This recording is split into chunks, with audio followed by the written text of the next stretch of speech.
क्या हाल चाल मेरे प्यारे सभी बच्चों का। CUT 2026 आप लोगों का यूजी के लिए है, वो प्रोविजनल आंसर की भी आप लोगों का आ चुका है फाइनली। और बहुत से बच्चों ने अपना आंसर की भी देख लिया और आंसर अपना जो है वो निकाल भी दिया है। कुछ बच्चों के बहुत ज़्यादा अच्छे स्कोर भी आ रहे हैं और कुछ बच्चों के स्कोर है कम भी आ रहे हैं। पर अभी बच्चों को एक दो है स्कोर, मतलब अपना रिजल्ट देखने के बाद, आंसर की देखने के बाद उन्होंने मैच किया, तो बहुत से क्वेश्चन में आप लोगों का है वो थोड़ा जो है वो चैलेंजिंग भी है। बहुत से क्वेश्चन बच्चों को लग भी रहा है कि सर हम लोगों का चैलेंजिंग है। क्वेश्चन चैलेंजिंग के अंदर आप लोगों का थोड़ा सा ये रखा गया है कि आप लोगों को चैलेंजिंग जो फीस है वो पर क्वेश्चन बहुत ज़्यादा रखा गया था, तो उस वजह से भी बच्चे बहुत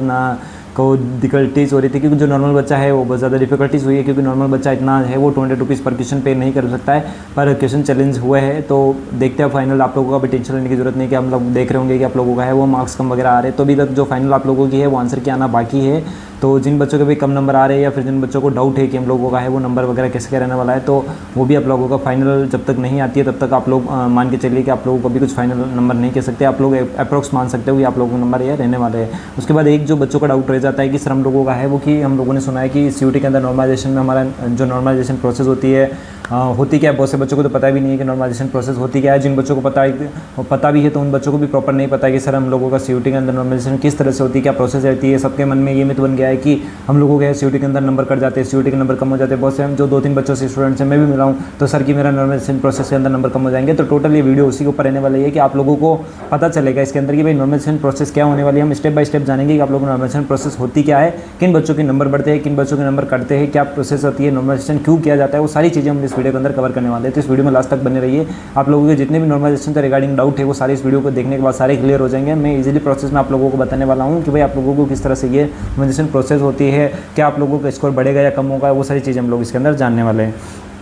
तो हम लोग सिंपली आप लोग देख लेते हैं कि आप लोगों को जो नॉर्मलाइजेशन होता है वो आप लोगों का है वो जो है वो क्यों होता है। आप लोगों अगर नॉर्मलाइजेशन प्रोसेस देखोगे आप लोगों का, तो नॉर्मलाइजेशन प्रोसेस करने के आप लोगों के बहुत से रीज़न है। जैसे कि मैं अगर बात करूं कि नॉर्मलाइजेशन किस लिए किया जाता है, तो सबसे पहले अगर हम मेन पॉइंट की बात करें तो आप लोग जैसे कि आप लोग देखते होंगे कि आप लोगों का CUT का जो एग्ज़ाम है, आप लोगों का अलग अलग शिफ्ट के अंदर आप लोगों का है CUT का एग्ज़ाम किया जाता है। आप लोगों का है, आपने देखा होगा कि आप लोगों का अलग अलग डेज के अलग अलग जो है उसके अंदर आप लोगों का किया गया था। आप लोगों का अलग अलग दिन के आप लोगों का है वो एग्ज़ाम किया गया था CUT के अंदर। तो CUT का अलग एग्ज़ाम करवाने, क्योंकि हमारे पास इतना फैसिलिटीज़ नहीं है कि सारा जो ऑनलाइन मोड पे हम लोग इतना पेपर करवा पाए, क्योंकि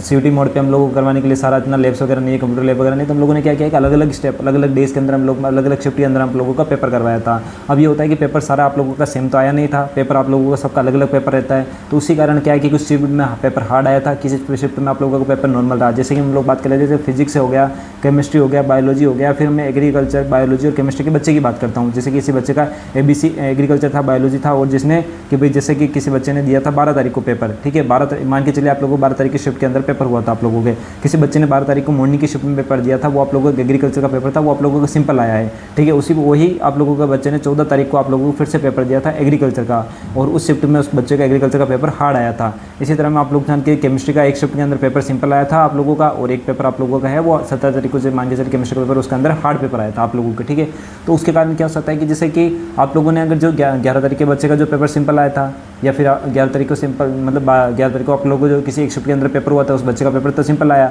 पर जिस दूसरे शिफ्ट में आप लोगों ने दूसरे दिन जो बच्चे ने पेपर दिया था उसी शिफ्ट के अंदर उस पेपर बच्चे का हार्ड आ गया। तो उस वजह से क्या होता है कि एक बच्चे के तो अच्छे नंबर आ जाएंगे और दूसरे बच्चे का कम नंबर आएंगे, ठीक है। तो उसी चीज़ को मेंटेन करने के लिए भाई एक शिफ्ट में हार्ड पेपर आता था, एक पेपर सिंपल आया, तो उसी चीज़ को एक एवरेज मार्क्स करने के लिए आप लोगों की जो नॉर्मलाइजेशन प्रोसेस है वो किया जाता है, जिसके अंदर कि भाई एवरेज नंबर आप लोगों का निकाला जाता है कि भाई